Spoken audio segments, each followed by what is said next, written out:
Well, hello, everybody, and welcome to Inside D2Football. Got a lot to go over tonight. Has one formerly ranked team, for all intents and purposes, been eliminated from playoff participation? We'll discuss. There are 24 teams that have started the season 3-0. We will sort out the strongest and the weakest among them.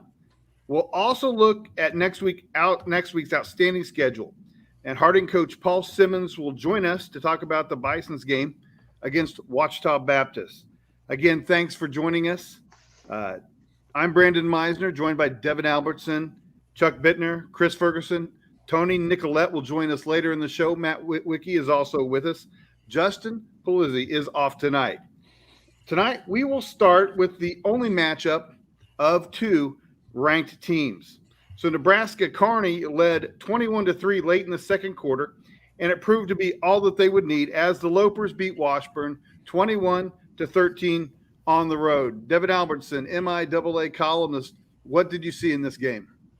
Yes, as you said there, the early lead for Nebraska Kearney, able to build that first lead up. In the second half, just kind of shortened the game a bit. Muzo had some long drives there. Washburn only had 4 possessions in the second half and only ran 10 plays in the fourth quarter when they were down by 8 points. So it's hard to score when you have the ball a little bit there. The Lopers' last drive was 13 plays, 59 yards, and ate up the final 7 minutes of the game. It's a huge win for Nebraska Kearney, more than just after losing week 1 to Pitt State, need to get back in the winning column to stay in the race there for the MIAA conference championship and the playoff contention, but also just the way they won. It's a very offensive first team with TJ Davis and company there. Right. It was a good win for them to kind of show the offense struggled a bit in the second half to score points, but the defense did a great job of limiting a really good Washburn offense with that holding Washburn to 145 yards passing. And let's say, I think they only had 3 plays that went over 15 yards or more, and none over 20. And it's a Kearney defense that has struggled giving up big plays in the past kind of deal versus good teams. So that was a very good start there for the Kearney defense going into the rest of the season. But yeah, you're on the road versus a top 20 team, and you lose a turnover battle 2-0, and you still come away with a big conference win. That's huge for Nebraska Kearney going forward. I thought so, Devin, and I just thought, the most impressive thing again was the way they rebounded from a loss. That was a very disappointing loss. A very, it was a tough way to lose a game against Pitt State, and a game that obviously they had expected to win. So the ability to come back, go on the road, and honestly, dominate that game, I thought was pretty impressive. Yeah, absolutely. And up 21-3. I know last year, the Fort Hays game, they got a big lead, and they kind of gave it up because they gave up some big plays on defense. The fact that the defense still hunkered down and avoided the big plays and able to grind that game out and then have the typical Nebraska Kearney drive there in the fourth quarter just eats up half the quarter kind of deal, and you can close it out that way. It was just a all-around great win for Nebraska Kearney. Much needed win there, I think, just for a booster to the rest of the season because the MIAA, outside of a couple of games each year, you're going to have 6 or 7 really tough games. You got to find a way to win, and they did that on Saturday. So it's a really impressive win for the Lopers. And Washburn, we'll get them a little bit here after the what's coming up next, but they're still in it. They're not dead in the water either right now. So it's 2 really good teams going at each other, and just Kearney just made the important plays late. Right. A man that was involved in that game that you saw in the highlights is TJ Davis, the quarterback for Nebraska Kearney. He was named to the 2021 All Elite 100 team, and he is also on this year's Elite 100 watch list. Again, he was the winning quarterback yesterday. TJ joins us now. TJ, thanks for being here with us. Thank you guys for having me. Yeah, absolutely, TJ. And talk about last year, you guys had a game at home versus Washburn. You led the game-winning drive to beat the Ichabods last year. This year, 7 minutes to go in the game. You guys are up by 8. What's your mindset as you're going into the huddle there with that 8-point lead with 7 minutes to go? What were you guys thinking going into that last drive? Truly, we wanted to put the game away. Early in the game, we had a big play. It got called a touchback because he punched the ball out late. So we knew it was going to be a dogfight at the end. So knowing our offense, we knew we was going to get the ball back because our defense was playing great all game. So we knew we just had to put something together, and that's what we did. And I'm definitely happy with what the defense did. They buckled down and played great D all day. So, I talked about just a second ago with Devin that I thought it was an impressive win coming off of the loss to Pittsburgh State. Because of that loss, did you feel your backs were against the wall a little bit? Was there a different sense of urgency that you had going into the game? After that loss, truly, I could just say that wasn't something that we expected. We knew Pitt State was a good football team, and we knew we had to come and play, so it wasn't gonna get handed to us. But to lose the way we did, I mean, nobody likes that. But we knew we had to rebound. You can't blame one play. That's what we try to preach all week. Just get better at the little things and carry that over to next week. And I think that personally, everybody on this team wants to win, including our coaches. And that's just something we pride ourselves on, and we got it done this week. Yeah, absolutely. In your time at Nebraska Kearney, you guys have kind of built a winning culture over there. Your freshman year, you didn't play. We went 5-6, and then 6-5, 7-5 with a bowl win. Last year, 10-3 with a playoff win included in there. Just kind of what has it been like to kind of build the winning culture there at Nebraska Kearney under Coach Lynn, and what that process kind of been with you being the star quarterback and kind of leading the charge there on the field. How that process has kind of been there at Nebraska Kearney the last couple of years. Here we take it one day by one day. I mean, we got a mentality say to rise and 1-0. That's what we try to do. 1-0 on every play and just keep the momentum going, because at some time it's football. You're gonna have momentum swings. You're gonna have teams on the back and trying to give their all. But at the end of the day, we still got to play together, and I think that's the best thing. Offense is trying to score points. Defense buckling down, and I think that at this point, we know what we got to do, and we're trying to mature as a football team to take that next step up, because at this point, 10-3 wasn't good enough for us. We're trying to make some more noise and actually get back to where we was and finish the job. So you've obviously been in this conversation, talked a lot about your team, but for just a second, I want to talk about you individually. You're about 135 yards shy of 3,000 rushing yards for your career. You would be one of 4 UNK players to have accomplished that feat when that time comes. What would that mean to you to get there? Honestly, I didn't even know that. That's surprising to me. I did not even know that. But I mean, it's cool. It's cool to hear about, cool in the stat book. But at the end of the day, I'm a team first guy. I could care less if I score any touchdowns or not. As long as we get the W and it say Nebraska Kearney wins, then I really don't care.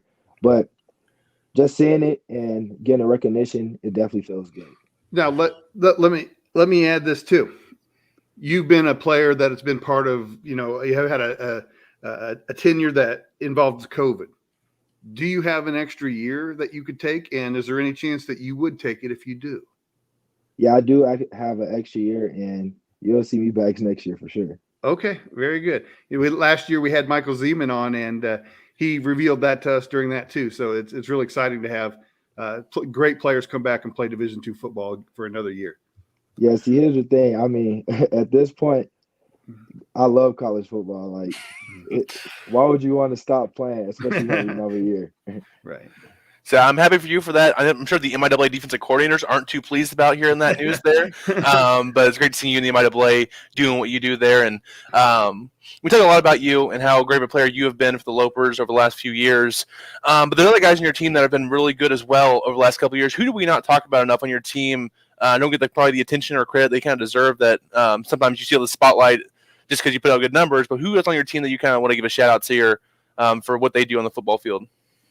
Oh man, it's a lot of guys that I could say, but I'm gonna name 3 different positions. First Gotcha. off, I want to give it to my O-line. Like, them guys work in and out. On paper, they say my name, but at the end of the day, it all starts with them, and that's what we pride ourselves on, being a blue collar football team.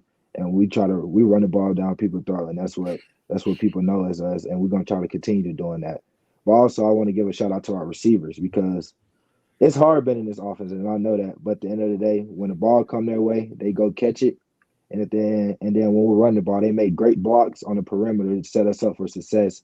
And also, we got our features, cruisers, and Sams. So it's like our tight ends, running backs, and slot receivers. All of them go together. But that's definitely the most unselfish group in on the team. Like, you got to be able to block, you got to be able to catch, you got to be able to get the guys in the right positions. And you got to know so much in that position. So I respect them guys, and I love going to work with them. Every program at least every program I know has a goal board to start the season. If the program's not that good, it might simply be win one game if they've had bad seasons.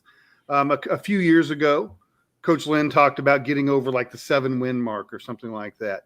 I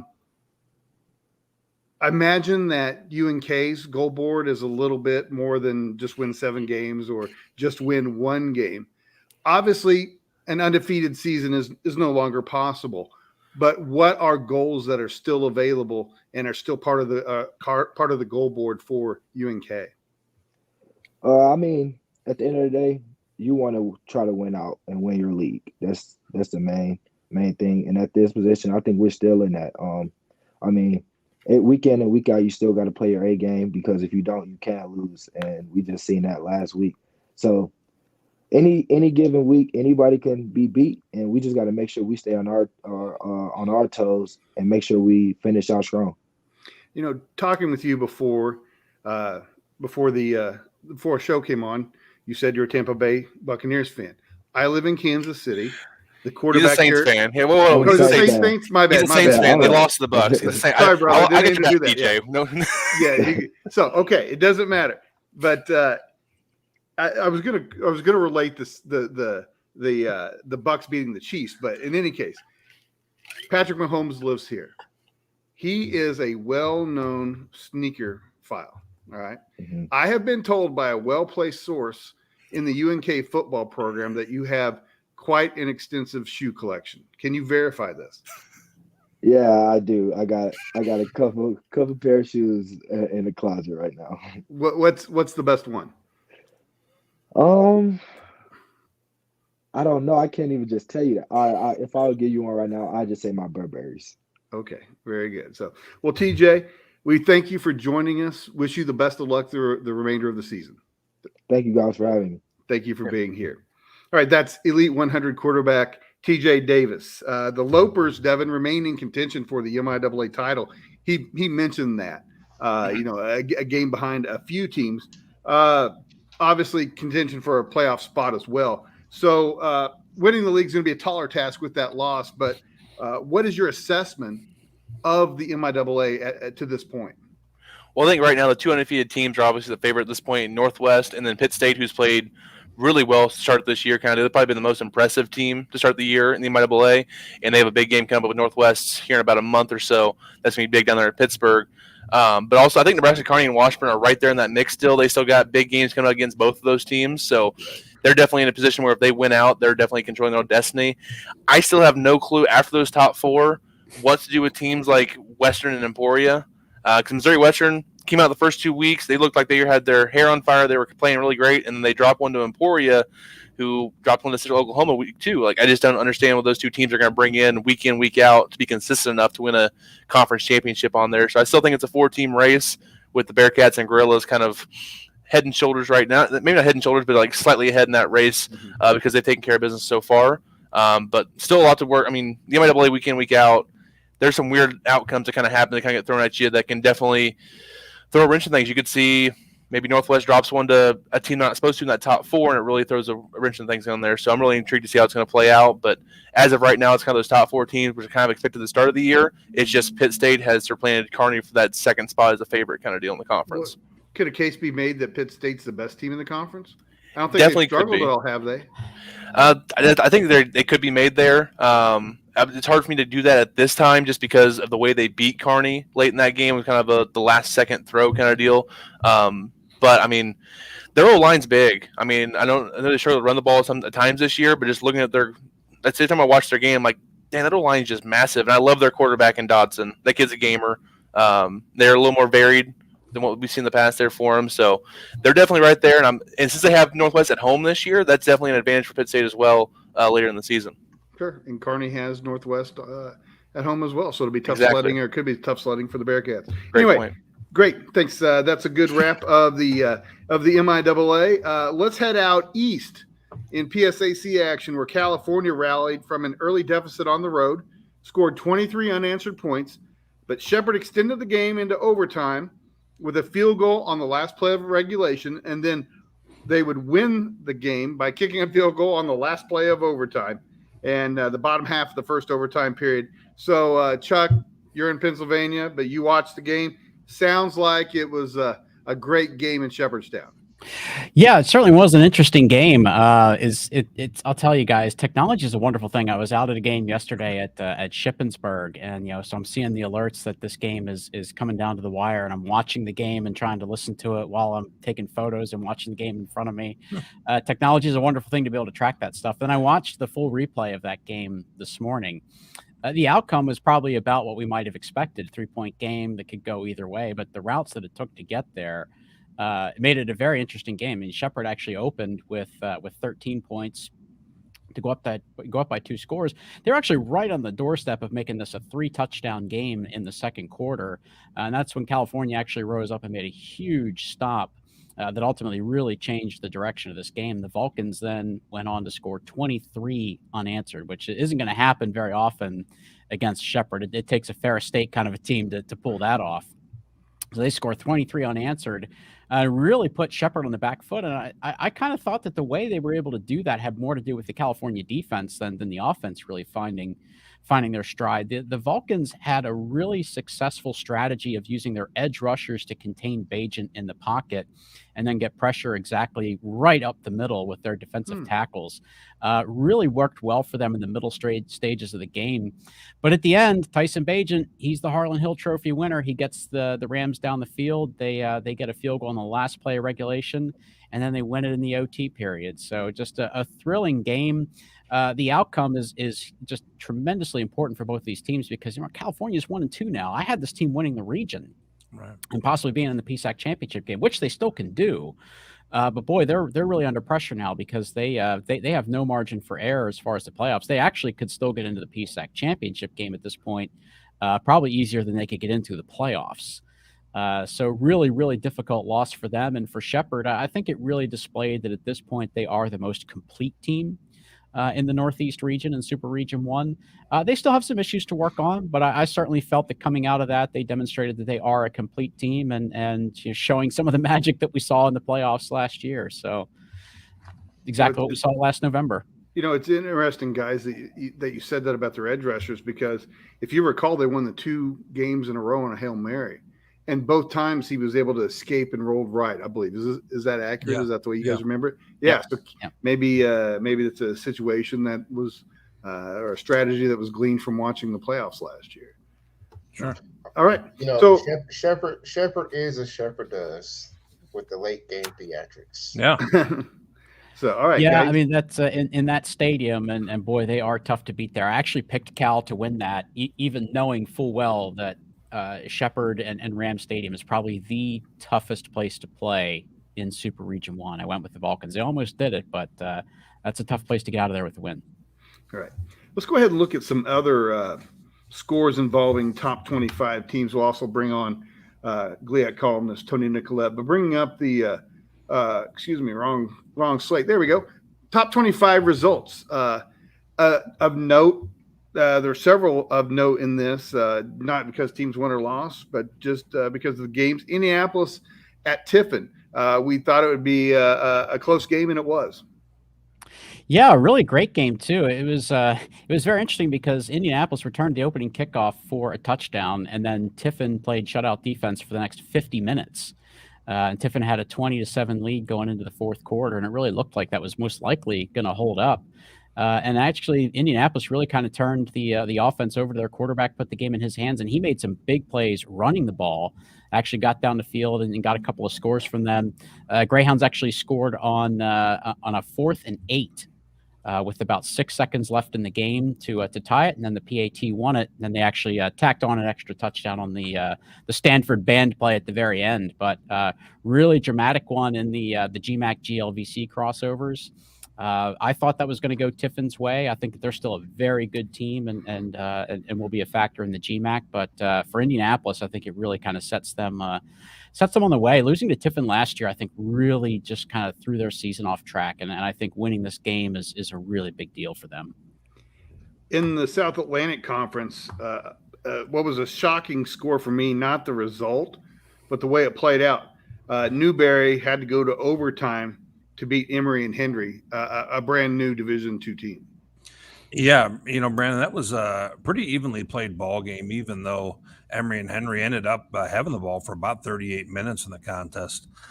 Newberry was sloppy at times with the football. They put the ball on the deck 3 times and ended up having a pick. But at the end of the day, they were able to get a touchdown in OT to seal the win. Chuck, let me ask you, you've obviously, had a chance to cover and see Newberry more in the past than most of us. What were your thoughts on this performance, because it seemed pretty underwhelming for a team that we have ranked that high? Yeah, it's a top 10 team. My reaction to that, Whit, I love Coach Knight, love Newberry. I've been down there to see tons and tons of games at Setzler Field. It's a wonderful place to go. You're going to get this once or twice a year from Newberry. They are a team that will find a game or two during the season that they should be a prohibitive favorite and maybe play down to the competition. Now, on the flip side of that, you're going to have the days where they do something really special, like go beat West Florida in the playoffs. But this was one of those days, Whit, where they kind of just didn't really play their best ball. Might have played down a little bit, but the other way to look at it is Emery and Henry coming in from Division III in the ODAC, which was a tough conference top to bottom. Maybe they're a little bit more prepared for this than we might have thought that they are. So kudos to them. But, hopefully for Newberry, it's that early season wake-up call that they tend to need almost every year. Brandon, let me ask you about Newberry. Obviously, you're the one who kind of facilitates and gets everything going with our poll. Do you think there's a chance with a performance like this, despite the fact that they got a win? Do they maybe drop a spot or two? What are your thoughts? I think it's possible. And I think just judging, because again, I have to add all of these up. So I end up looking at the polls. About half the people take the standings method that I kind of dislike. And about half the people take the method of, putting them anywhere they want, not based upon what has happened to that point in the season. And I think that that's probably enough that they could fall a little bit. Quite frankly, if I were voting, I would drop them a little bit. We have them as at number 10, and despite the fact that I like Chuck's optimism about Emery and Henry, I think that's a bad win for Newberry. Now, most coaches will tell you there's no such thing as a bad win, and certainly, there's something to be said for that. But in terms of the beauty contest that polls are, sure, that's not a good win in my opinion. Sure. All right, let's go ahead and move down to the state of Texas, West Texas, and Texas A&M Kingsville hooked up. The Javelinas come away with a 31-24 victory. A pretty good win for Kingsville, considering that most people would pick West Texas in a pick 'em between those two teams. Well, they say they have an issue in Texas with hogs. Sometimes they have to actually have all year open season on them because they can be such a nuisance. Unfortunately for West Texas, Kingsville was that nuisance for them on Saturday. West Texas had 5 turnovers in this game. And the first turnover was an interception that occurred just inside, just outside the first minute of the game. And Kingsville scored a touchdown, and they never looked back. I mean, WT they never led in this game. They managed to tie the game up twice. But, turnover after turnover, it was painful if you're a Buffs fan. And Kingsville also controlled the time possession. They had the ball for 13 more minutes than West Texas did. And I mean, they just really control this game. So West Texas is kind of, if you're a West Texas fan, you're probably uneasy with them being at 12 a little bit because you just didn't know where that letdown would be. And unfortunately, here it is. And I also think that there's a little bit of a ceiling as to how strong their offense can be, and it really just put them in. Yeah, so it's they have a tendency to tease a little bit, then break people's heart in right. Canyon. So we go from one end of the country, I guess, to the top of the country. We go from the bottom to the top, and that's Minnesota State playing at Northern State, and Northern State holds on to win 23-22, a good victory for Northern State. Brandon, it was an interesting night in South Dakota with Northern State. I'd been watching football all day. I decided to go out and grab some supper and go to a restaurant. I get all of a sudden I'm getting the messages about Northern State being up 23-0 in this game, and I'm thinking, what is going on? Well, I finally get a chance to watch the game and catch back up with it, and this is the third straight game that Mankato has not been able to run for 100 yards in a contest, and that's what they want to be able to run the football, and for them to have to take to the air, and in this case they ended up going from their second string quarterback to their third string quarterback. They were 16 of 41 through the air with 4 picks, still almost had a chance to win it at the end, but Northern State, they lost to Mankato a year ago in the opener and really had a chance to kind of shock everyone with that. And they were, frankly, just a lot more steady in this football game. They weren't turning the ball over. They were running the ball well. They were able to go ahead and basically control the clock. They had 37 minutes of possession. And, second-year head coach Mike Schmidt notches another big win for the Wolves program. And at the same time, I'm still not entirely sure who Mankato is, despite the fact they're 2-1. Well, I wanted to ask you that because – in the AFCA poll, I believe they were ranked 23, somewhere around there. And they're ranked 15 by D2Football.com. Were they overrated in our poll? Well, I was asked a little bit about that on my own column, and I had them right around 22 going into last week. I thought that they were probably getting more than the benefit of the doubt of their recent success. And let's be real frank. I mean, they've been a team that's been top 5 for a good long time, but they're still, when you're starting running back is going to miss the season and you're on your second or third quarterback, it's really hard to, be the team you want to be, especially if you're playing a tough slate, and they've opened up with Bemidji, Duluth, and then Northern. So, I mean, I still think that they'll be back on track here, but I'm not expecting them to be the team of the glory years. I'm just not seeing it at the moment. Okay, and I believe that was Northern State's first win over Mankato since 1971, which Witt was like 21 at that time. So a nice little win there for Northern State. Yes. Okay. The guy wearing the pit crew headset over there. But no, the only thing is that they haven't played a whole lot. Yeah, it's true. They weren't in the same conference for a good portion of that window. But at the same time, this is still a huge win up in Aberdeen, no matter what the time frame was. So I would agree. Right. Trying to develop a little momentum there. A team that does not have the momentum at this point is Bowie State. Started the season with a great come-from-behind win over New Haven, then fell at Saginaw, and now I know probably doesn't surprise you, Chris, because I believe you might have even said this was a possibility. The Bulldogs lost to Shaw 17-14. They do have the momentum. It's just going in the wrong direction. They're going backwards. I mean, good grief. So I actually picked Shaw for an upset in my column this week, and for a couple of reasons. Number one was last year, that game ended in a very weird way, and I think Shaw was just very, very hungry. Like I talked to Coach Adrian Jones, head coach, and those guys were hungry for this. And Bowie State certainly had their chances here. I mean, they outgained Shaw nearly 2-1 in yards, but they had one miscue after another, and it was very similar to what happened at Saginaw the week before. They had an interception, turnover and downs on the first drive, missed field goals, punting average of 18 yards, so they have an inability now to flip the field that they had last year. I mean, just everything that could happen happened, and that punting situation, that punting issue, really did them in Shaw's last scoring drive in the fourth quarter, because Shaw only had to drive about 40 yards to score. So it's just one of those things where, unfortunately, with all the attrition, coaching attrition, player attrition, you got to develop new players.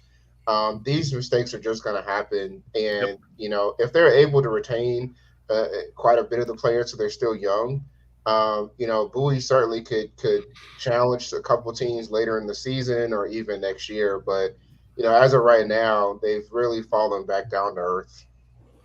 All right, let's go back to Texas. Midwestern State started the year off by getting its doors blown off by CSU Pueblo, then responded with a win over Eastern New Mexico. It looked like that they were going to fall to 1-2. They were up big on Michigan Tech, but Michigan Tech was up big on them, but they were able to come back and win that football game. The thing I took from it, Tony, was that the GLIAC has had a tremendous record in non-conference. And I don't know what it is, but it has to be almost undefeated against Division II. And that put a little tarnish on that. Tech not able to finish the game. Yeah, it did. And actually, GLIAC can thank Saginaw Valley for its really strong record against non-GLIAC Division II opponents to this point. So, the thing that struck me about that game was, when you look and you see what Pueblo did and even what Eastern New Mexico did a little bit against that Midwestern State defense, you kind of wonder if that's going to be a cure what ails you kind of thing for Michigan Tech. And if you really look at what Tech had done, and they were averaging 100 yards a game through the air, not running the ball very effectively. And these aren't things you're used to seeing from Tech. I mean, you're not used to seeing them being explosive necessarily, but there's going to be some consistent production. They're really going to outpossess you, nickel dime you, make you make mistakes, and because they won't make very many. And that may all still be true, but boy, they sure aren't moving the ball. I think they still only ended up mustering a couple hundred yards passing in this game. I think it was Will Ark had 228 if the number rings true in my head. And they've been incorporating a 2-quarterback system through most of the first 2 games. They didn't do that here. And yet it was mistakes at the end that ended up still costing them this game. I just think in terms of as they head in towards GLIAC play, the thing that concerns me is just their inability to move the ball. I'm really kind of surprised at how ineffectual they've been as far as in that regard. Right, a few more tidbits to wrap up week 3.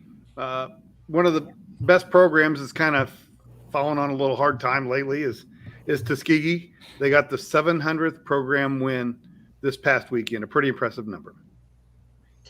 I just want to say here that, Tuskegee with their new coach who came over from Miles, I think that was a big shot in the arm for that program. Good. And to kind of hang out there, and there it is, Chuck. Yeah, Superman, that's right. But to pull off this win where West Alabama had been, kind of beaten up on the SIAC, it is great to see. And I just think that now, Ink Block put out on Twitter his way, way, way too early, polls on regional rankings. And I thought it was really interesting because you actually see the SIAC with a lot of really good records as they go into conference play.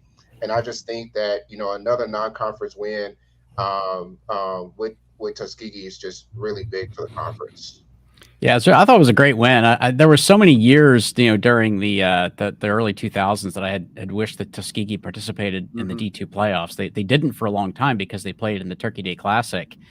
And there were so many really good teams that probably could have made some noise in the playoffs in those years. So would be nice to see them back in the postseason sometime soon. Okay, Saginaw Valley stays undefeated, but in the next 4 weeks, they face Michigan Tech, Grand Valley, Ferris, and Indianapolis. That's Is that it? 4-game stretch. Yeah, that's it. That's it. Yeah. We talked a little bit about this last week too, Brandon, how, basically Saginaw, Ferris, and Grand Valley are all going to play each other on that 1st, 8th, and 15th of October. And Saginaw gets to kind of prime themselves a little bit this coming Saturday against Tech. Based on what we've seen thus far, though, I mean, that game seems to have lost a little bit of luster just based on the way Tech has played in these first 3 games. But with that said, I mean, you start to look back at who, Saginaw Valley has done what they've done too. Even Bowie's victory seems to be not quite as impressive as we might have thought at the time, just based on what we've seen since that point. So, I mean, they've kind of beaten teams, especially in terms of West Virginia Wesleyan and in terms of Northwood, that you would expect them to. Right. So, all right. And one final thing before we wrap up week 3. Wingate had 12 sacks on the road at Tusculum. So the Bulldogs are 3-0, and the schedule sets up really nicely for them to be undefeated into October. I think so, yeah. I would just say there, after the way that they played against the CIAA's teams in 2 of those 3 out-of-conference games, that defense has definitely held them in games and allowed them to really create some opportunities on offense. So not really surprised by the victory, but very surprised by the 12 sacks. All right. Well, guys, before we move on and talk about week 4, I'd like to thank some folks that have helped support the site and some folks that have come in that we haven't had a chance to upgrade or update the graphics. So Floyd F., Chad F., Sam S., Calvin H., David L., Joe D., and Maggie G. We appreciate all of you in addition to everybody in this video. Just wanted to take this opportunity to thank those who have supported D2 Football this year. D2 Football is free, but it isn't cheap. Your support helps offset our expenses and allows us to expand our coverage. If you like what we're doing, please consider supporting us. Visit d2football.com/support. Or if you want to do it the old-fashioned way, click contact on the website to find our mailing address. But again, thank you for supporting D2 Football.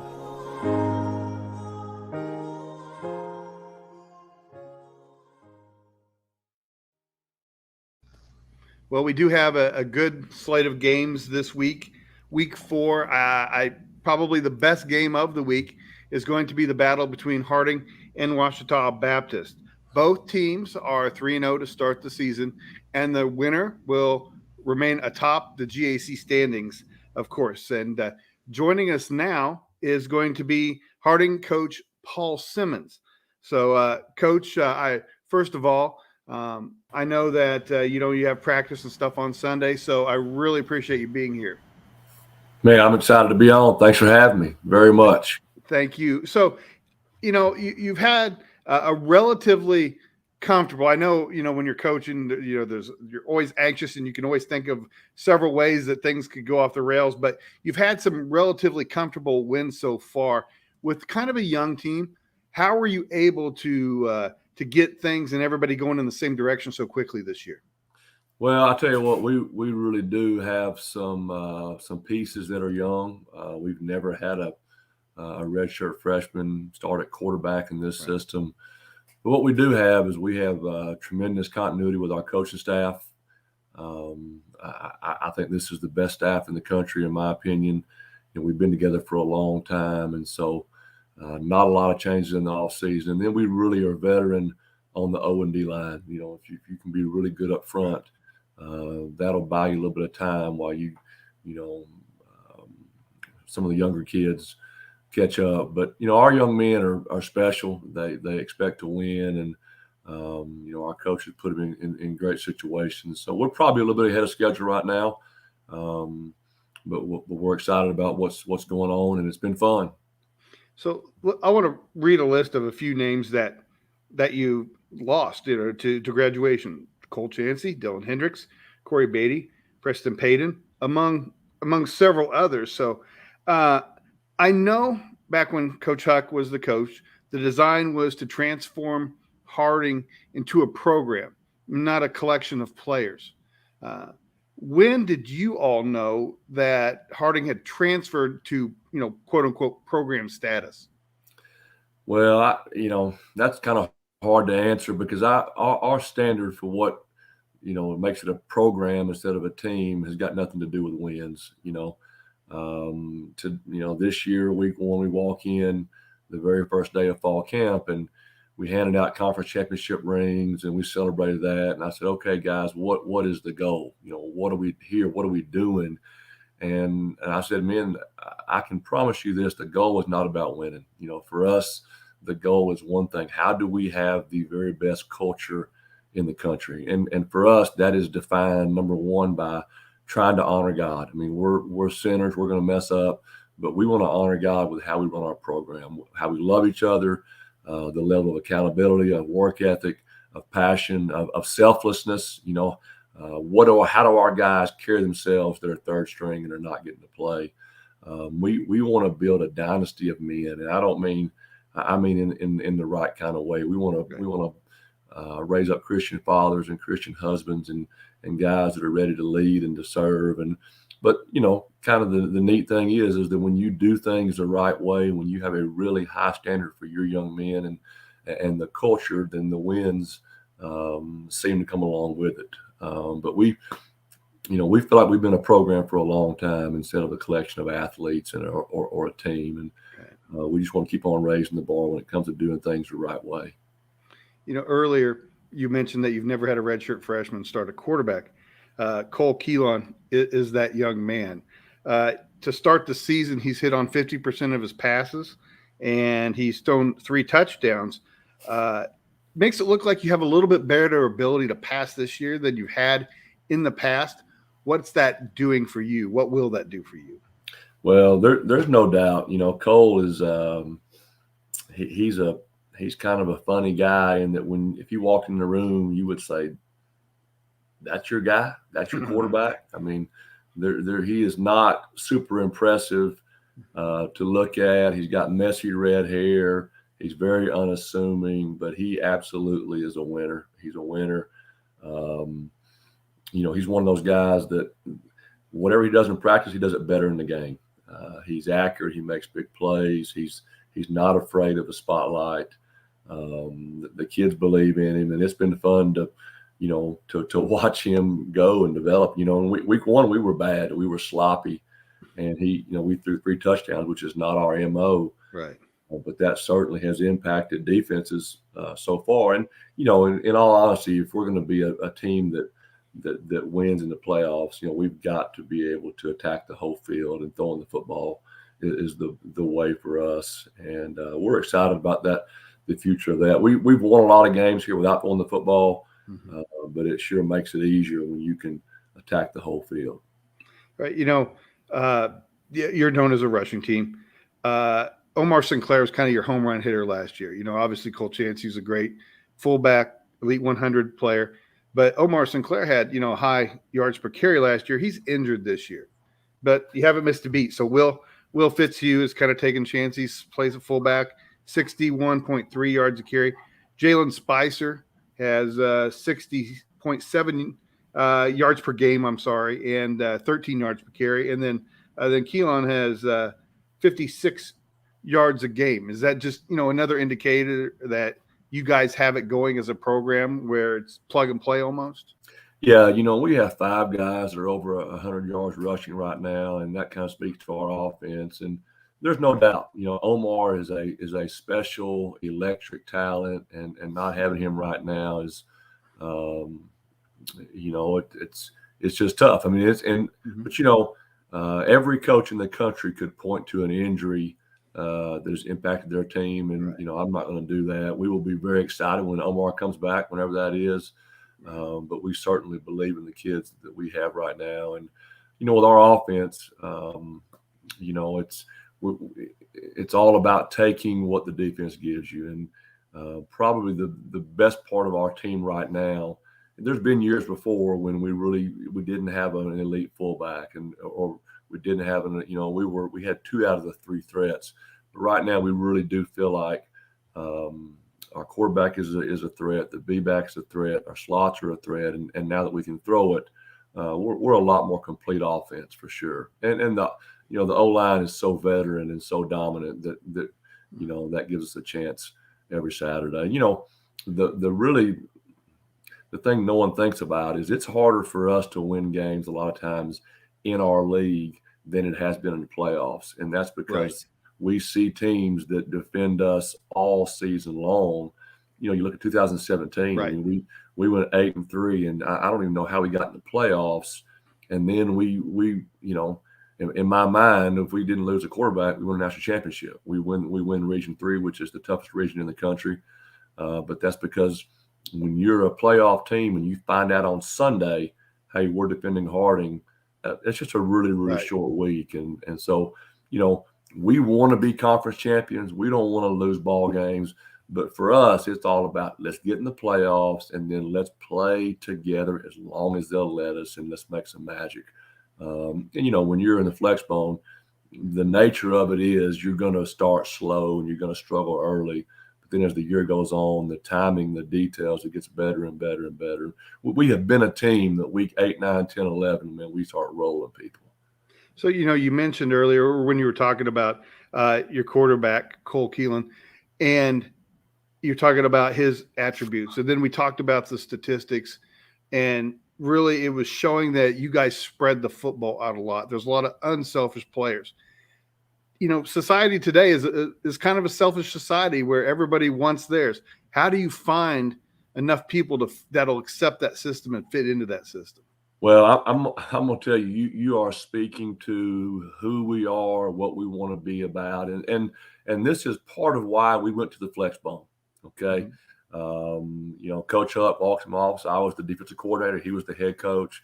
We had been air raid. We're losing games 55-50. And he walked in and said, "Coach, I think we need to go to the flex bone, run triple option."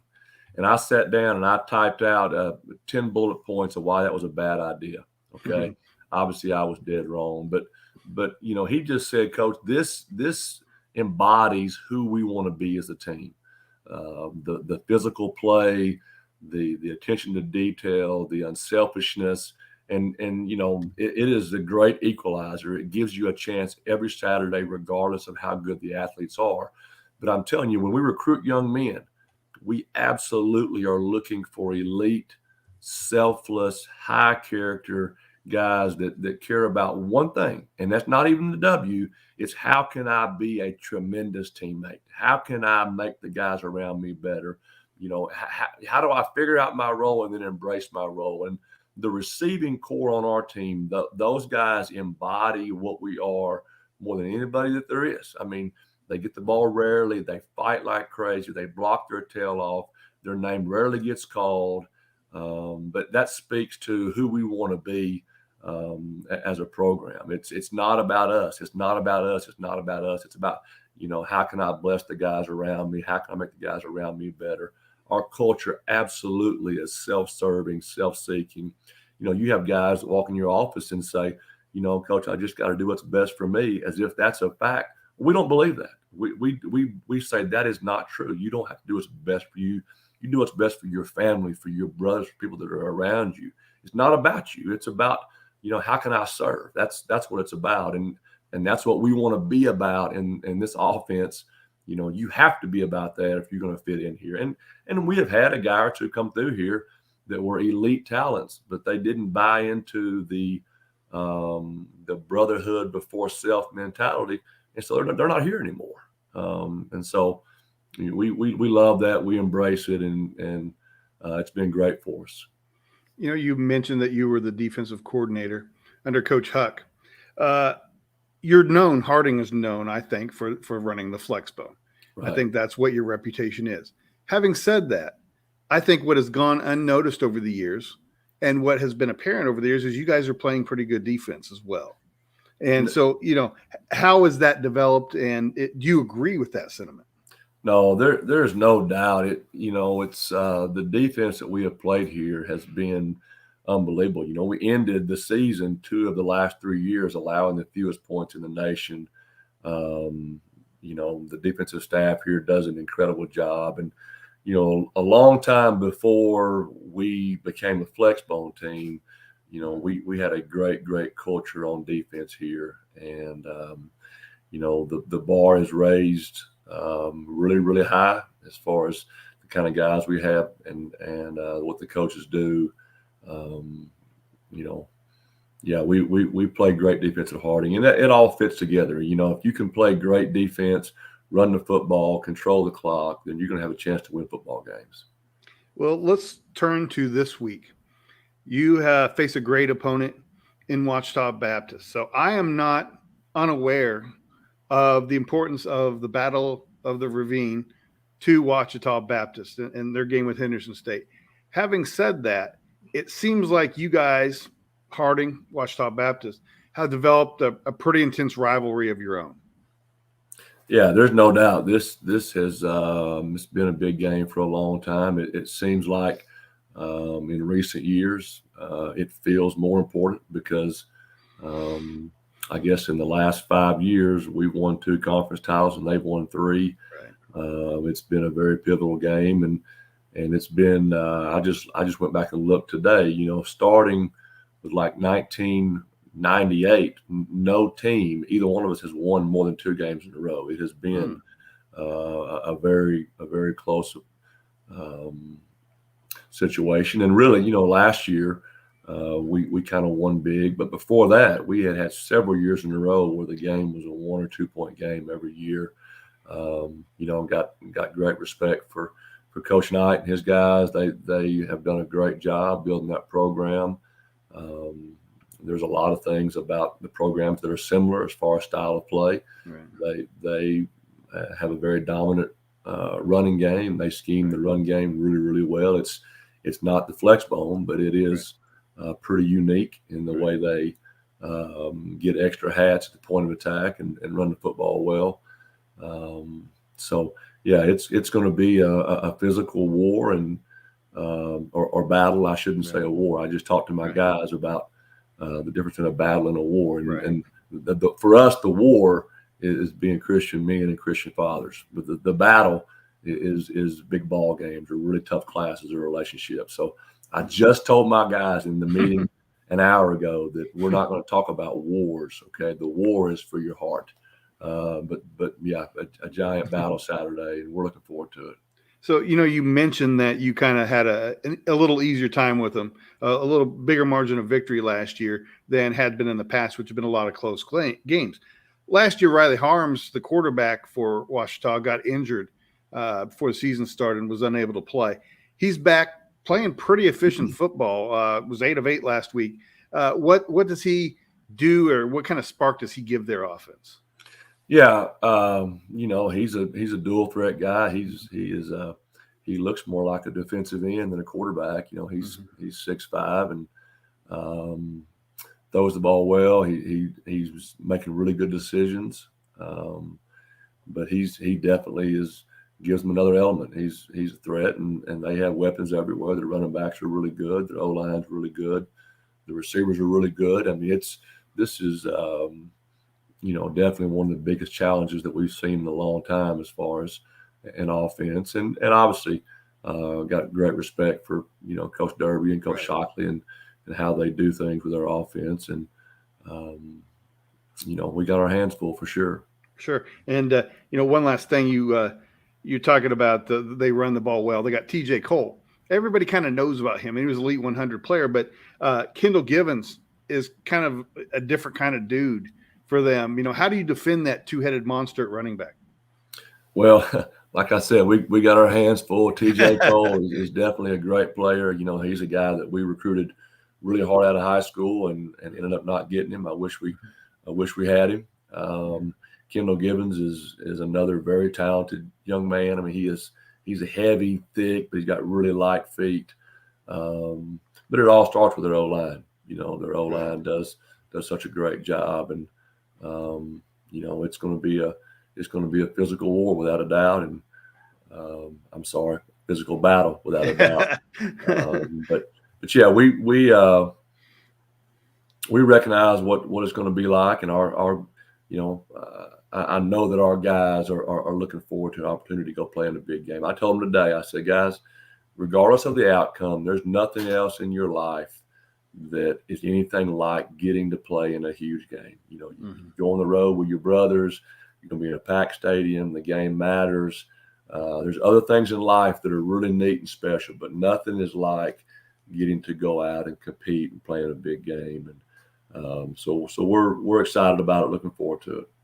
Well, Paul, we really appreciate you taking time out of your Sunday night to join us. Best of luck this week against Ouachita Baptist. Yeah, Mr. Meisner, I really appreciate it. And all your work with D2Football is awesome. Keep it rolling. And if I can help in any way, let me know. Thank you, sir. Thank you very much. Right, that is Paul Simmons, the head coach at Harding. And again, he's got his team has a handful in Ouachita Baptist. this week. And OBU is one team, along with Harding, that is 3-0 at this point of the season. In fact, there are 24 teams that are actually 3-0 to this point. Let's take a look at those. Two different categories we have here of 3-0 teams. The ones on the left, obviously, are playoff participants. Angelo State, Augustana, Grand Valley, Harding, Newberry, Northwest Missouri, Shepherd, and Slippery Rock. On the right, Benedict, Black Hills, Concord, Delta State, Fort Valley, Frostburg State, Henderson State, Ouachita Baptist, Pitt State, Saginaw Valley, St. Anselm, Sioux Falls, Texas A&M Kingsville, Virginia Union, Wayne State of Nebraska, and Wingate. And so, gentlemen, two different categories of teams. Let's talk first about the teams on the left. There are a couple of really strong programs that are not here or not on this list, and that's because they're 2-0. Fair State's one of them, and West Florida is another one. But what are your opinions, and I'll call you one by one, of who is the strongest team that was also a playoff participant in 2021? Chuck, you go first.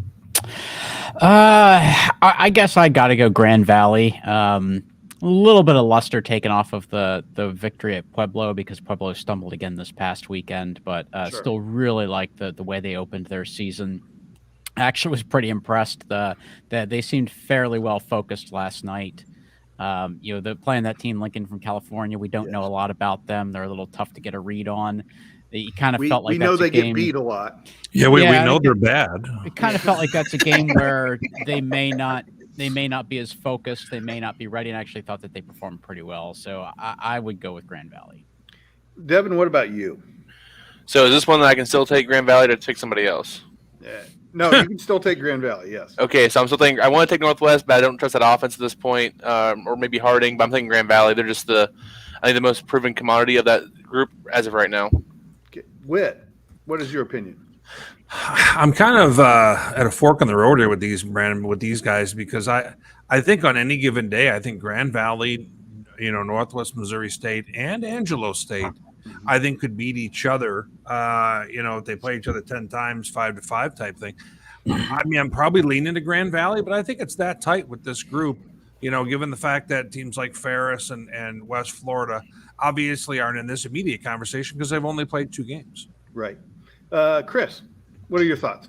I mean, I think I'm going with the consensus pick of Grand Valley, but excluding them, I think that Harding has shown time and time again that their style of play and the defense being more physical, like Coach Simmons was saying, is one of those teams that if you play them the 10 times, like Whit was mentioning, they're going to get some wins out of that, or they're going to keep the game really, really close. And so that would be my close number 2 behind Grand Valley here.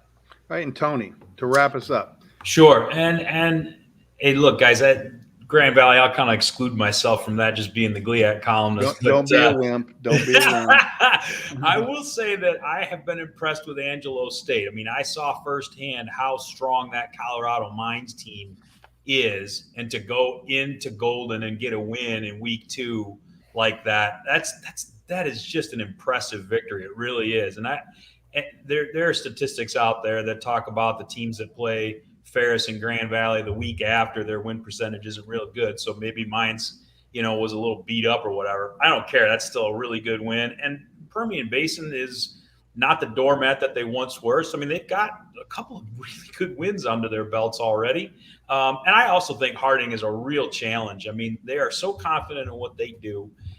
They're so hard to prepare for. My only Achilles for that is just having covered the GLIAC throughout the aughts and seeing those really good Northwood teams. I'm just always really uneasy about those teams that just don't have a lot of offensive balance going into the playoffs. Boy, when you're a kind of a one-trick pony in what you do on offense, if you get a team that can play really strong assignment football and run sideline to sideline, it's going to cause you a lot of problems. That's my only glitch with Harding. All right, let's look at the second column in this case, which are the non-participants. Now we're going to have a different set of rules for this column. In this column, we are going to eliminate a team from the possibility of selection once it is selected. So on the right again is going to be Benedict, Black Hills, Concord, Delta State, Fort Valley, Frostburg, Henderson, Ouachita, Pittsburgh State, Saginaw Valley, St. Anselm, Sioux Falls, Texas A&M Kingsville, Virginia Union, and Wayne State, as well as Wingate. So let's go in the same order. Chuck, you get it easiest today. You pick first. And once the team is selected, it cannot be selected for a second time. Among this list, the team that would jump out to me as one that is probably most playoff ready. Now we're only in week 3, but assuming we were looking at who's the team out there that's going to be a playoff ready, who's the best team, Ouachita Baptist is the team that jumps out to me. Very impressed with what they have done so far. I think the GAC is just really stacked and really competitive in the top half. They have been very impressive. I watched a little bit of their game at Arkansas Tech over the weekend. That was a game for about 14 seconds after the kickoff. I think it was 49-7 at the half or something like that. So they're very well balanced. They have some elite players in lots of different positions. They're highly motivated. They're hungry. So that's my team. Okay, so Ouachita Baptist is off the list. Devin Albertson, what are your thoughts? So I want to take Frostburg just to be because I love Frosty over there, but it's going to be Pitt State for me. I think they've been really impressive. That win against Kearney puts them kind of over the top for me there. They're 1B right now in the MIAA, and if you're top 2 team in the MIAA, I'm sorry I take you over at this point for me. So I'll take Pitt State. Well, Massey would certainly agree with you.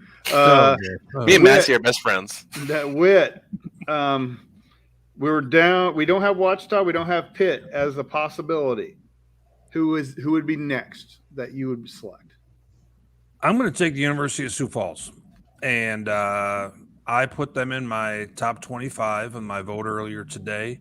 I think that they've been probably the most solid week to week in the Northern Sun, and I think their defense is going to give a lot of people problems. So I would have them here. We'll really find out more of the truth on them in the coming weeks as they have Duluth and Augustana in consecutive weeks. Yeah, good selection. K-Ferg, what about you, bud? After all those are off the board, I can tell you who I'm not going to take, and that's Kingsville, because they haven't played anybody outside of West Texas. The other two schools are a Division III school and one of those shopping mall schools. Right. Yeah. So I just want to throw that out there, not to be salty. But no, I would probably say that I'm just going to be the homer here and go with Virginia Union. VUU hasn't missed a beat this week. They didn't have a letdown against Livingstone. And Valdosta has kind of bounced back now, at least against Miles. We kind of saw vintage Valdosta State. So, I think that's going to prove to be a win that wasn't a fluke. And I really look forward to seeing what Virginia Union does with a very good defensive line and a running game that I think, as the season wears on, you're going to see Jada Byers be more and more mentioned in Harlan Hill conversation. Yeah. Right, Tony, you get the depleted list. So you have the fewest choices. Who will you pick? The Eliminator Challenge is eliminated Tony. Is that what we did? All right. So, look, guys, I mean, I could take Saginaw Valley on this just from the standpoint that if you look at the rest of their schedule, I actually almost have a certain shock value to me at this point if they don't finish the season 9-2. It's early. We've only seen 3 games, and I think, again, like we talked about earlier, they probably overmatched some folks. But you know what? I'm just going to go out on a limb and take Delta State, and I'll tell you why. Look, I realize that their win over FCS Mississippi Valley may not be the most impressive one, out there. But if you look at the other two teams they beat, again, nobody great, but those games weren't close. And so they've actually been handling business as well as anybody would expect them to. Obviously, we'll know a lot more after they take on West Florida and Valdosta State in the next 2 weeks. But yeah, for the sake of being the last guy to pick, we'll go with the Statesman. All right, very good. So, You gonna pick Brandon? who else do we think we should recognize that was on that list? Anybody? I else? want to say, as somebody who's followed Northeast football for the last quarter century, it's really fun to see St. Anselm's name out there.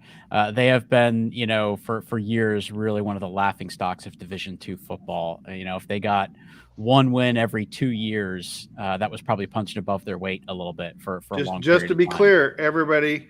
That was Chuck that said that. None of the rest of us.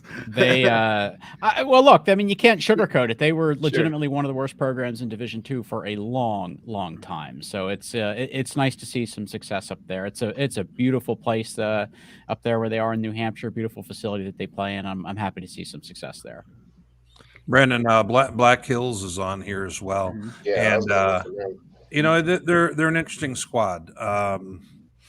I've had a chance to see some of their games and watch a little bit on the RMAC network, and they started off last year 4-1, finished the season 4-7, and so they've been here a little bit where they start off real good.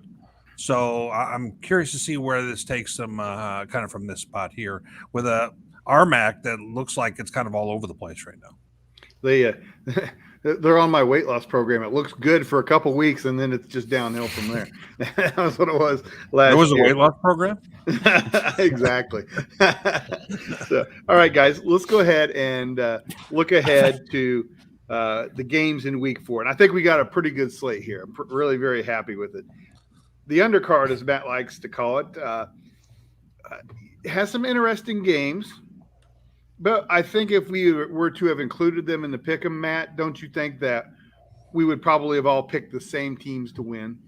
Yeah, I think we're kind of leaning that way. These are all games that we think are very interesting ones heading into week 4. But at the same time, we think that we think that we'd have clear favorites in these. But maybe somebody will pipe up and say otherwise here. No, well, I mean, one of the interesting games to me was Northwest at Central Oklahoma, but it's not interesting from a standpoint of wins and losses. It's more of a standpoint of, Adam Dorrell, a 3-time national champion at Northwest, facing his old team. I would be shocked if Northwest lost. I would be shocked if UCO won. But it does make it a little interesting. Not quite as interesting as it would have been had the game been played in Maryville, though, since Dorrell is from Maryville. That makes it a little bit more interesting. Tony brought up Delta State, because he had all the teams to choose from. He picked Delta State, but they play West Florida. I don't know if I know what Delta State is yet, but I think we're going to find out this week against West Florida. I think so. I would have chosen Delta State in the upset here.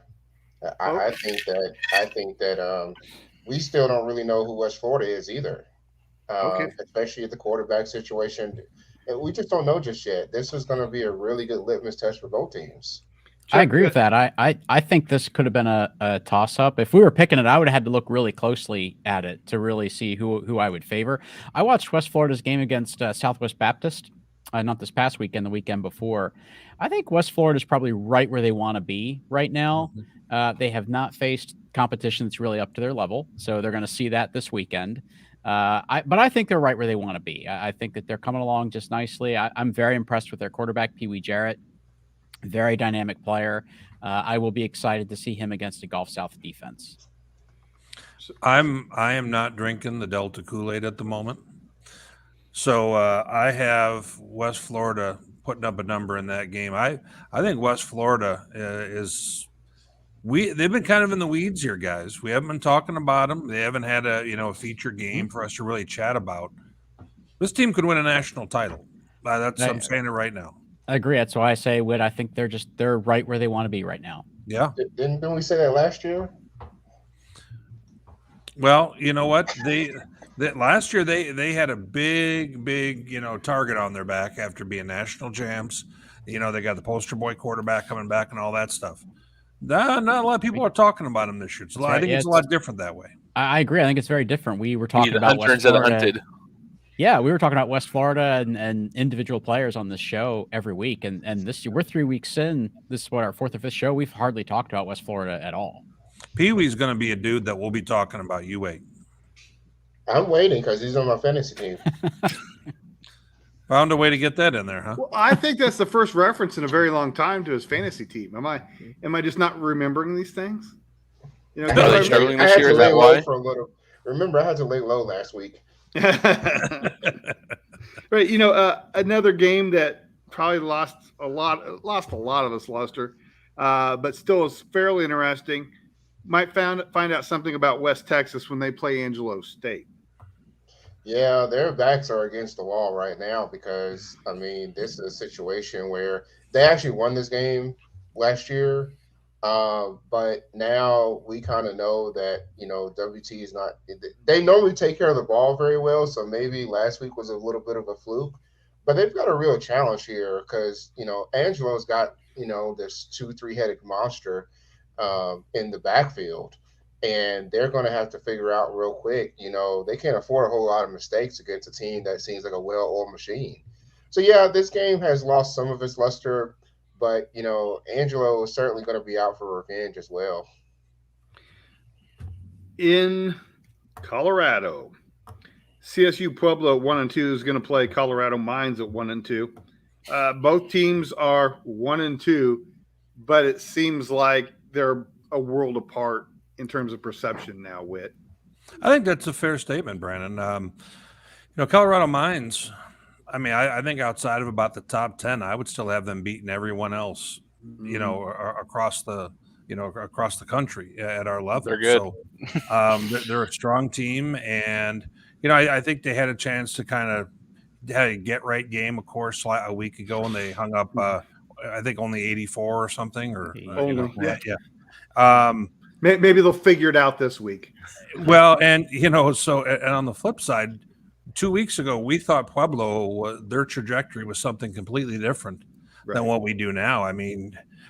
Pueblo is kind of like the second chair French horn in the school band. They got to play better, And when I look at kind of them losing to Western, I was like, okay, Western looked like they were, kind of left for dead there for a moment, and so I'm not really sure who they are. And they were really, kind of this whole time, Pueblo's thinking, hey, we're going to get back. We're going to get back.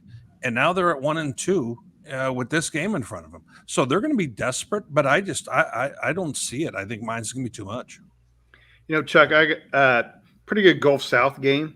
West Georgia is at West Alabama. A little luster knocked off of that one, but still with the off week, it could be an interesting game for UWA versus West Georgia.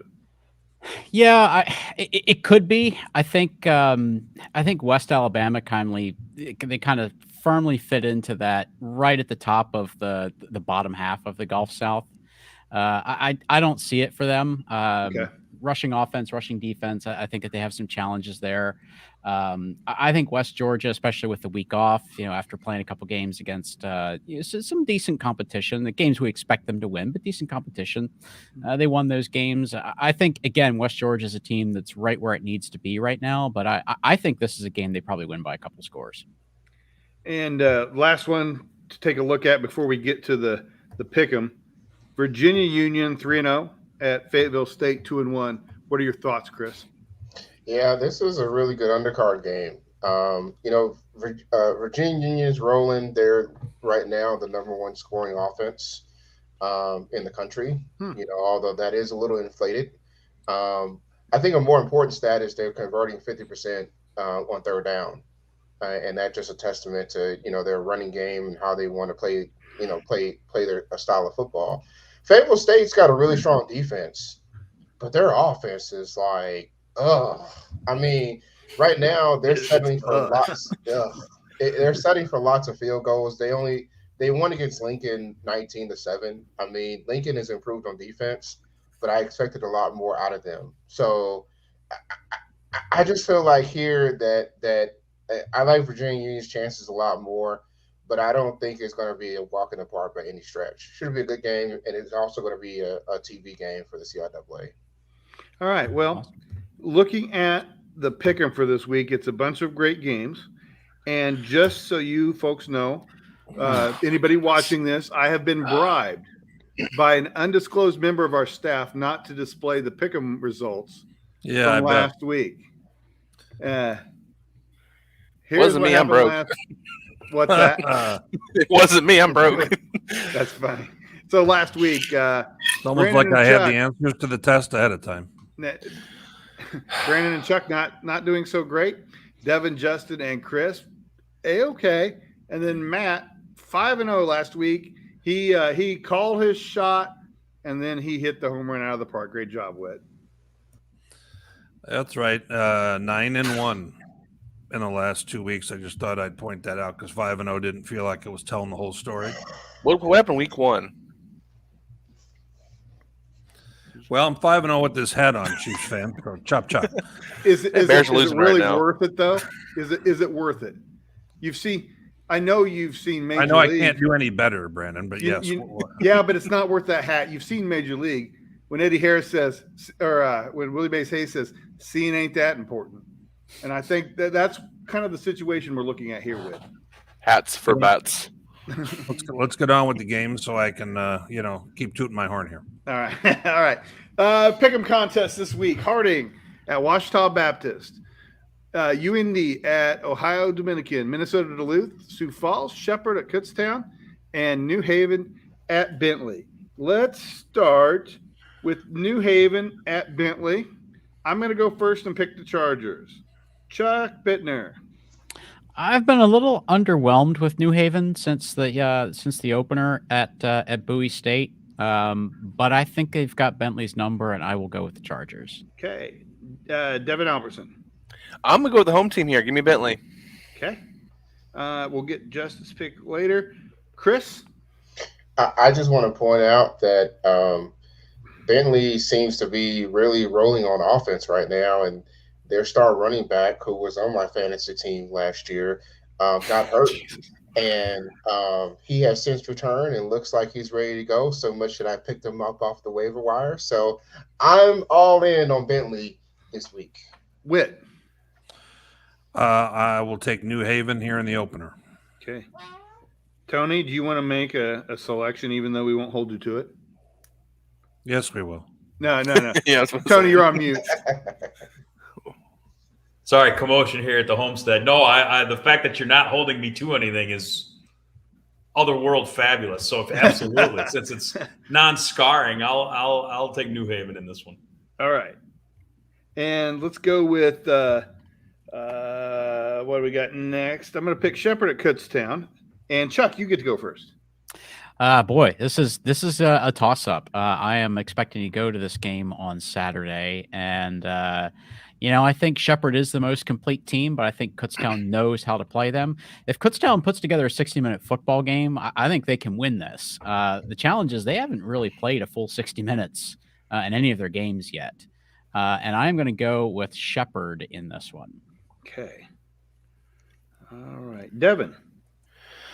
So kind of go back and forth in this one. I can't take Kutztown after they won 3-0 week 1 still. It's still like a bad taste in my mouth with that.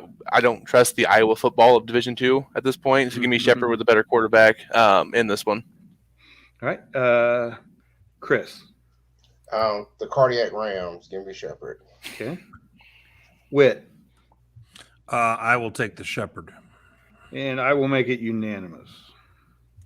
All right. Third game we're going to pick. Let's go with Minnesota Duluth and Sioux Falls. Whit, you want to pick last on this? Yeah, I don't want to give away the answers to everybody else. Okay, fair enough. Let's start with Devin. I'll go with the home team. I'll go with Sioux Falls. Whit impressed me earlier with his opinion on Sioux Falls there in the 3-0 conversation there. So give me the Cougars. Sure. Chris. Yeah, I think if I remember correctly, Duluth is really struggling. I don't know if it's injuries or what. Again, fantasy football kicks in for me because I didn't start my wide receiver, and that proved to be a really good choice. So I'm going to take Sioux Falls here. Okay. I will take the coup as well. And then Chuck Bittner.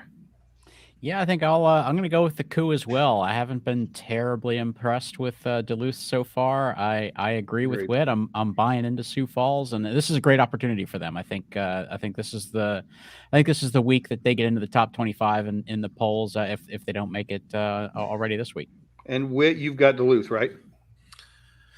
Armani Carmichael, top Elite 100 wide receiver, was out this last week. Lower body injury. Looks like he's probably going to be out again. Mm-hmm. Duluth trying to figure out the quarterback situation. Still, they got any number of 3 guys, in there playing. Sioux Falls seems like they're kind of steady at the moment, and I think they're going to make the quarterback situation a little bit hectic for Duluth. I'll take Sioux Falls. Okay. Moving on to UIndy and Ohio Dominican, and we're going to start with K-Ferg. Oh, whoa, stop, Tony. Forgot to get you twice. Sorry, brother. Yeah, no, that's all right. So Shepherd and Sioux Falls. We'll stick to that. Okay. You just gotta yell at him, Tony. Just gotta yell at him. Yes, it's true. I can't do one thing at a time, much less the 5 things at a time that I'm doing. But being left out of this does not bother me in the least. Chris, go ahead and pick a winner between UIndy and Ohio Dominican. I'm going to go with UIndy. Okay. Whit. I wasn't real comfortable with Ohio Dominican, having a fairly tight game with William Jewell, who has kind of been on the lower side of things. That's probably leaning me in the direction of UIndy here. Yep. Oh man, it's boring, but I'm got to go that way too. I picked him last week, or last time. So, Chuck. Yeah, UIndy had a tough outing against Tiffin, but Tiffin has a really good defense. They had a good scheme to try to keep Toriano Clinton bottled up, which they did very successfully. But the UIndy quarterback had a really nice moment in the fourth quarter where he really rose to the occasion and delivered for his team. I don't think Ohio Dominican is quite to that level, so I'm going to go with the Greyhounds. Man, we are providing lots of bulletin board material for people. And Devin, your selection, please. So last week I took Tiffin to beat UIndy, and I was wrong. So I'm taking UIndy this week. We've seen them both play Tiffin at this point. So due to the transitive property of football, UIndy is going to win this one by like 20 points. But we'll see how it happens. I think UIndy wins, though. All right, Tony, what's up with this one? Oh, if there was one thing that Chuck Martin hated, it was the transitive property of football. Chuck Martin was correct to hate that. Now, with that said, I'm yes, hard pressed to disagree with Devin on this one. I mean, guys, Ohio Dominicans wins. Whit brought it up. William Jewell, Findlay, they're just not what they were last year. Rebuilding with a new coach and everything. Part of me wonders if that fourth quarter comeback against Tiffin for UIndy isn't kind of one of those things where all of a sudden they kind of just get on track. So I'm going to stick with the Greyhounds in this one. All right. And finally, what we all believe to be the game, or at least I'm speaking for everybody, believe to be the game of the week. It is Harding versus Ouachita Baptist. Matt, you get to start. This is one I've really had a hard time with because I really like both of these teams quite a bit. I take a look at Ouachita, and I kind of think that this is, Harding's kind of young right now. Mm-hmm. And I know that, Coach Simmons might have put a spell over some of the rest of you. But, in his interview and kind of convincing us. But I am going to go, in this case here, with Ouachita Baptist, and it's the game I'm probably least certain about. Okay. I was going to go with Ouachita Baptist as well, simply because they're the home team, and because of some of the things you touched on, Whit. In addition, the youth to me is one of the biggest factors because every team will respond after getting punched in the mouth. But in my opinion, Harding hasn't been punched in the mouth yet. And this might be the day or the game that it happens. And then they will be forced to respond to it, be better for it, through the remainder of the season. But I think this might be the first real challenge. Well, I think it is the first real challenge that they've had this year. Southeast Oklahoma was not as good as, or at least hasn't been as good as we thought they would be to this point. So I will pick Washita at home in this one. Chuck. Yeah, I expected this one we might have some divergent picks, but I'm going with Washita as well. I've been very impressed with them so far this season. Not that I haven't been impressed with Harding. I would agree that they haven't really been pushed, but they've done a really good job at just keeping the competition at arm's length. But they haven't let anybody really get close to them. So I think that they will be ready for this game, but I think Washita's got a really good team, and I think they're going to win this game. All right. And Devin. So I have no problem being different than everybody else. I will take Harding in this one. I think they're doing really well right now. I think they're slightly better. It does concern me on the road in this game, but I think that offense and that defense travel. So give me Harding. I think they're one of the better teams in the nation. I'm disappointed that Northeastern and Lincoln didn't make this pick 'em for this week. On there. Just want to throw that out there. I'm taking Harding in this one. Okay. And K. Ferg, you are the last selector. Yeah, I'm going to do like Devin here. I understand that Washita has a lot of weapons and all of that good stuff, but I have a little faith in Harding here, and I'm going to go with them. Very good. Coach Simmons got you. I knew it. That is exactly what I was going to say. I was proud of the people who had the courage to pick against Harding after Coach Simmons had been we're not talking age, Devin. We're talking record. All right. I've got the magic hat on. Everything is going to change. You see the way I got a little pancake batter on the corner there? Anybody get a little hungry thinking about that? Not in the least. Okay. I mean, the only thing good about that thing is the headband because it's McMahon, and McMahon was awesome. Packers just scored, by the way, so Bears are getting trounced again. As expected. So, all right, guys, let's go ahead and move to the viewer questions and comments section, and we'll see if anybody needs to have a question answered or to be put in their place. Let's look at this. Let's put somebody in their place. Yes, hot take. Saginaw is the second best team in the GLIAC. Yes, Whit, would you like to answer this? Yes. You think so? I think that they're going to go 9-2 this year, just like what was mentioned by Tony. But I think they're going to do it a different way than what we expect. I think they're going to knock off one of the top guys, and then they're going to trip in one of the other games. So I don't know if that's going to make them second best or not, but I think that they have that ability. Now I'll let the experts speak to it over there in the corner. Expert, please use that term as loosely as possible. Whit, it's actually an astute observation because the GLIAC is a funny place, and we've seen things like that happen almost yearly. Are there chinks in the armor that what Saginaw does could give both Ferris and Grand Valley fits? Absolutely. I still think they're a 9-2-ish team. But I mean, it's this by the same token, they've always had that fringe level of talent, and they just always seem to trip somewhere that they shouldn't.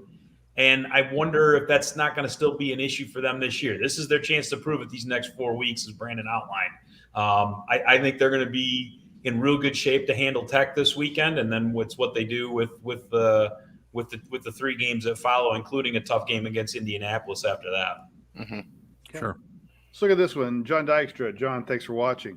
Grand Valley, Ferris, Northwest, Harding made the regional semifinals. How would you rank the chances of those looking to crash the party this year? So he's really saying those 4 are the favorites. Pitt, Saginaw, Washburn, UNK, and anybody else. Who could be a party crasher for the top 4? Well, I think maybe Wichita Baptist, who's not mentioned there. Mm-hmm. Okay. Yeah. I would agree with that. But, I think we're not entirely sure of the ceiling on this Pitt team. Yep, agreed. So, I think something's kind of still out there with them. I mean, they're always going to have a high level of talent. And it'll be interesting to see, how they show out. I mean, heck, they may move up into that top 4 conversation before the end of the season. Yeah, absolutely. I love the quarterback there for Pitt State. He's a gamer. I mean, there's something about him when I watch him. Each week he gets a little better and better. He just makes plays that are out of the initial. If the initial stuff is not there, he makes the second read play very well. use his legs a little bit there. And they have a couple of guys on the outside who can make some big plays. We saw it with Bryce Murphy a couple of the first week, and then the game winner versus Kearney. They have some big play receivers out there that makes them very dangerous, and their defense is improving each year. I like what Brian Wright's done there at Pitt State to kind of get them back to where they wanted to be, because the MIAA is just better whenever Pitt State's really good. It just is the conference. Division II is better when they're good. Exactly. So, all right, let's look at this one.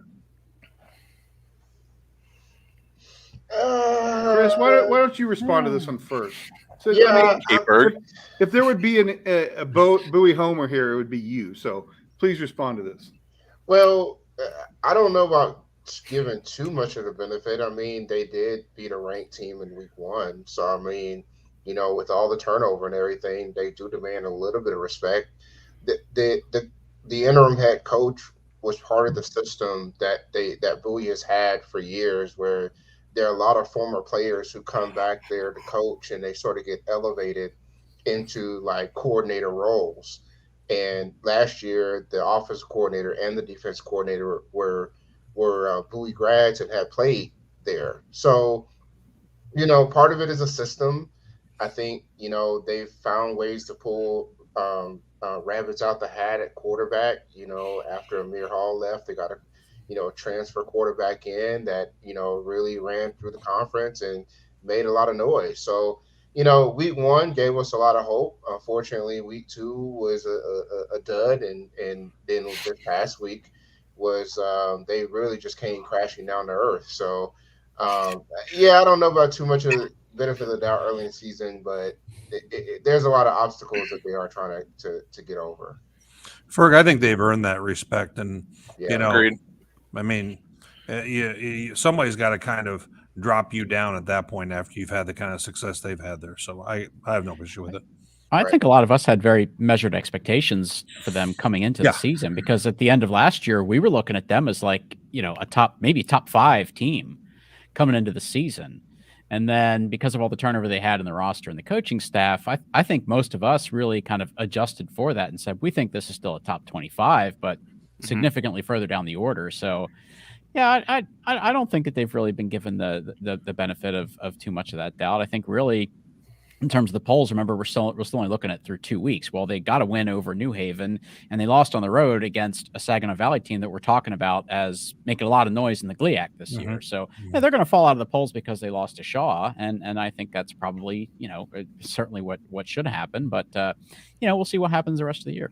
Yeah, I think we see this each week in the poll as well. Like the top 12 to 15 teams are pretty easy to pick. After that, in the last 10 teams in the poll, you can pick from a bunch of different teams in there anyways. So it makes like they might be ranked 20th, but what's the difference between the 20th ranked team and the 35th or 40th ranked team might just be your flavor of the week kind of deal with that, of whatever that pollster thinks that week. Or the 13th or 14th, right.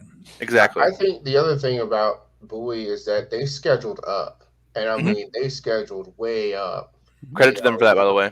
Yeah. Right. So, I mean, yeah, they're 1 and 2, but we also talk about Colorado Mines as 1 and 2, and, you know, they're well in the top 25 of the poll. I mean, Bowie's not on the same grade as that, but, you know, they scheduled up here. I think they're going to finish with a winning record. I think all that's true, Chris. My curiosity is I think I know who this question came from, and I wonder if there isn't a little transitive property concept being used here, strictly from the standpoint that we watched Wayne State beat Shaw a week ago, and then Shaw beat Bowie this week, and you know, GLIAC fans really similarly, the league's better when Wayne's good, and boy, after what they did losing to a D3 team, admittedly a highly ranked D3 team, but still a D3 team yesterday, you got to wonder what's going on in Detroit. So when you start applying those crossovers, that's, I think, where some of that comes from with Bowie is, gosh, if they can't beat Shaw and Shaw can't beat Wayne, what does that mean? So again, the transitive property is a slippery slope, but I wonder if that's where the question got its genesis.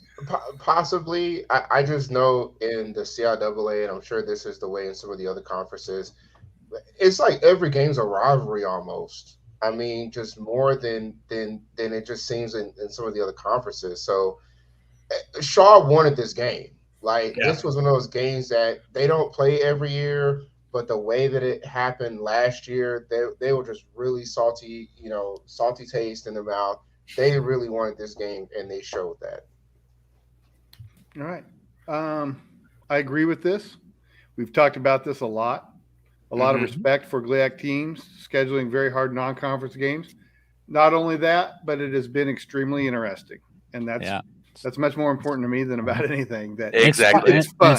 It's tough for them because unfortunately they have to take some games that they might not really choose to would prefer to schedule too. They had to play Lincoln. I think somebody played who was the team last year that somebody had to play that was just really awful. And they've had to play a lot of D3 games. So, it's not easy for the GLIAC. And yes, we love it when they get to play those hard teams. And pay for those games too. Some of those games they're probably paying for. Yeah. Well, one thing I learned a long time ago is that every Grand Valley fan has a private jet. So I assume that the actual charter flight is not a problem. So, all right. I think my technician's just out working on mine in the backyard as we speak. It's about time he put in a little overtime. No, hey, the GLIAC has its own set of challenges with this, and I'll echo that it's neat for them to have scheduled so many good teams. It is, because on its face, it really is cool. I've talked about that in my column a couple times this year. Brandon, I know you're a huge proponent of it, as is Chuck, and the rest of you guys. But part of it's their own doing, right? I mean, the league's kind of crumbled from beneath them, so they have to be able to get games. And the other part of it too is when you look at the Ferrises and the Grand Valleys, a lot of people don't want to play them in the first place. Right. So you got to be able to find teams that are willing to play you. And so I think that says as much about the Lenore Rhines, the Colorado Mines, the Colorado Pueblos, all those teams.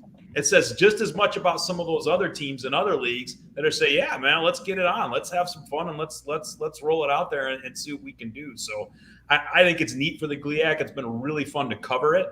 Because it's definitely different from when we were more insular, like we were when I was writing, back in the day. Right. But there's a lot of credit that goes out to some other leagues too, who teams have stepped up to be willing to play those games. Well, quite frankly, and we talk about this a lot, so this will be the last we mention it today.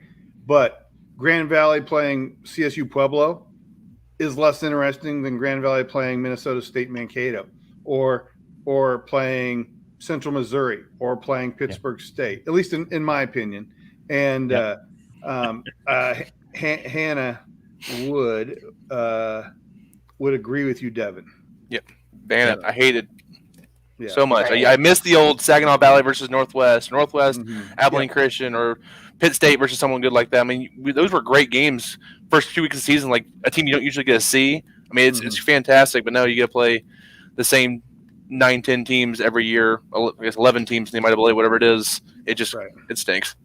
All right, we were talking about West Florida's quarterback, and that's David Durden, Larry Rimbert, I believe it's Larry, but nonetheless, David Durden was an Elite 100 receiver. He's on the watch list, and he's a fantastic player. I don't think that James thought we were disrespecting them at all. I think he was just making a comment, but clearly we know that David Durden can be an impactful wide receiver, right? And I believe that is, let me see if that's all. There was one in there about Chris, I think. No. The last comment we have is from Daniel Pelfrey. And he says, a rumor has it that K. Ferg's beard trimmings are headed to Florence, Alabama to go into the D2 Football Hall of Fame. I'm honored. All right, guys. That will do it for tonight. Remember to visit the website throughout the week. We'll have scores there next Saturday. Next Friday, we have Bentley's and New Haven's games, a Friday game, right, Chuck? Is that correct? I'll have to double check on that. That certainly could be the case. The Northeast 10 does play a lot of Friday night ball. I think it is a Friday, so check the website for any scores, schedules, that sort of thing. If you want to sign up for the message board, everybody uses Twitter, including all of us, but if you want to clear out the clutter and specifically talk about Division II football with people who've been following it for a long time, you can do that on the message board. You could also support us, and that if you go to d2football.com/support, it will allow you to make any kind of support, financial or otherwise, to us that that you can make. But in any case, I think that will do it for tonight, guys, unless we have any more comments. Nope, that will be it. So anyway, guys, good show. Thank you for being here with us. And everybody out there, we will see you next week. Thank you for watching Inside D2 Football.